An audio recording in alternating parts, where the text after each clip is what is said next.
என்ன சிவகாசி மக்களே, எல்லாத்தையும் மறந்துட்டீங்களா?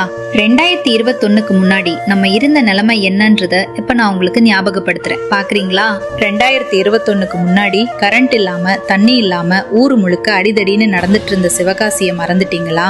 பால்வளத்துறை அமைச்சர்னு சொல்லிட்டு கூட இருக்கிறவங்களுக்கு எல்லாம் வேலை வாங்கி தரேன்னு சொல்லி ஏமாத்திட்டு கோர்ட்டு கேஸ்னு அலைஞ்சு பெங்களூர்ல கைது பண்ணி ஸ்ரீவில்லிபுத்தூர்ல ஆஜர்படுத்தினாங்களே, அதான்ப்பா இப்போ பெயில்ல இருக்காரு. அவருக்கா நீங்க ஓட்டு போட போறீங்க? பாத்தீங்களா இந்த நிலைமை இப்ப திருப்பியும் நம்ம சிவகாசியில வரணுமா? ஆனா இப்போ 30 வருஷ கனவான சாட்சியாபுரம் மேம்பாலம் வந்துருச்சு. குடித்தண்ணிக்கு பிரச்சனை இல்ல. நிலத்தடி நீர்மட்டம் முன்னாடி 400 அடியில தண்ணி வந்தது, இப்போ 20 அடியில தண்ணி வருது. கூப்பிட்டா ஓடி வர நம்ம எம்எல்ஏ இருக்காங்க. அதனால சிந்திச்சு வாக்களிங்க. உங்களோட ஒவ்வொரு வாக்கும் சிவகாசியோட வளர்ச்சியை தீர்மானிக்கும். வளர்ச்சி பாதையில சிவகாசி வேணுமா, இல்ல 2021க்கு முன்னாடி இருந்த சூழ்நிலை வேணுமா? நீங்களே சிந்திங்க. யாரு நமக்கு எல்லாம் செய்வாங்க, யாரு மக்களுக்காண்டி உழைப்பாங்கன்னு நீங்களே பார்த்திருப்பீங்க. நல்லா சிந்திச்சு அவங்களுக்கு வாக்களிங்க.